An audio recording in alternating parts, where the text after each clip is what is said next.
Hi my people, welcome to our YouTube channel. Thank you so much for being part of this family. This is Classy Linshata.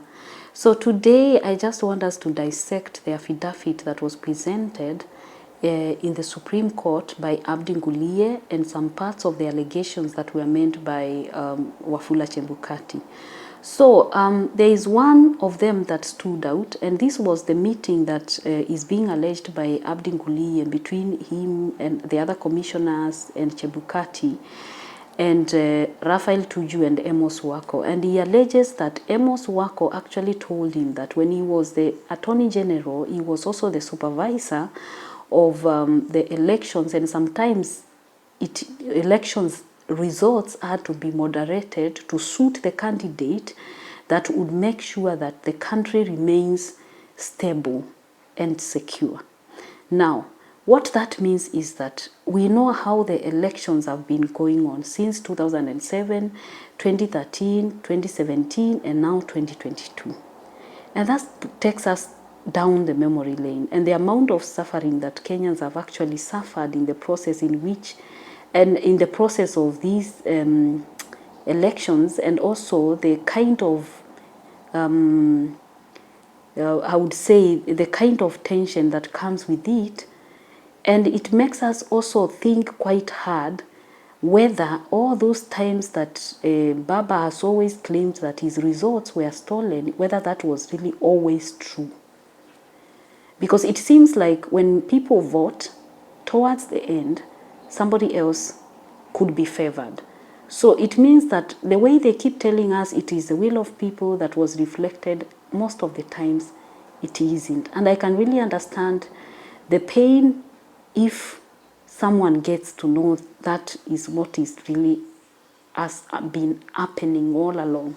So apparently Chebukati alleges, and also Abdi Ngulie, that there were top government officials that were requesting him during these elections to actually announce a result that is favoring Baba for the sake of security and stability of the country.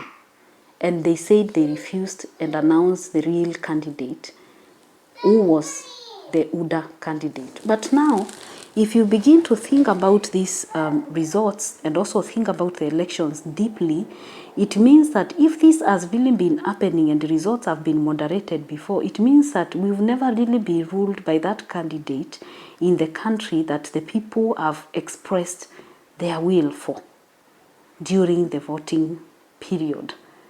And I think as much as we want to also think away from these allegations, because they are simply allegations, we should also not leave some of these details out, because there is so much that is being exposed now. It is just like it is the time for Kenyans to know the truth, and the truth is being put there bare, because probably God has already decided this is the time to save Kenyans from these politicians.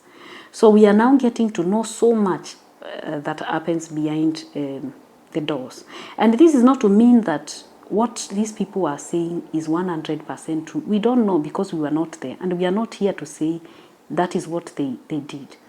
But then we also know that there are so many allegations that have been put against Chebukati in the form of the kind of things that he did during and after the election process, and which could also bring a lot of attention, especially at the Supreme Court, to the judges when they are making their decisions. But then, at the end of the day, I feel like all these allegations that have been put out by Abdi Ngulie, while we take them with a pinch of salt, they are quite diversionary. Like, they are trying to divert us to think that these people, or the commissioners, the ones that made the decision to pronounce the president-elect, the DP Ruto, are people under siege. Like they were doing the right thing, but apparently someone was against that right thing.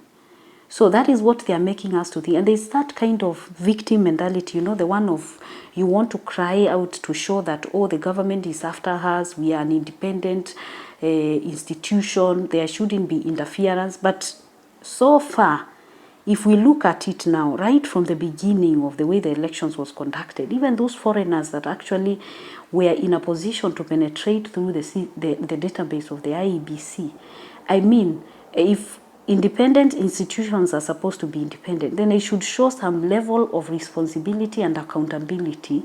Because now if we put the government aside, or the executive aside, because we don't want interference, why then are there so many things that happened in the IEBC that really surely some of them is just like you would say you wouldn't expect?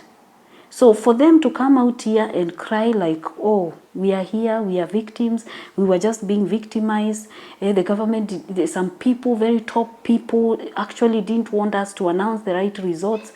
I personally feel that eventually, or during the election process, or when the voting was being done, I think so many pieces started coming together for our top government officials.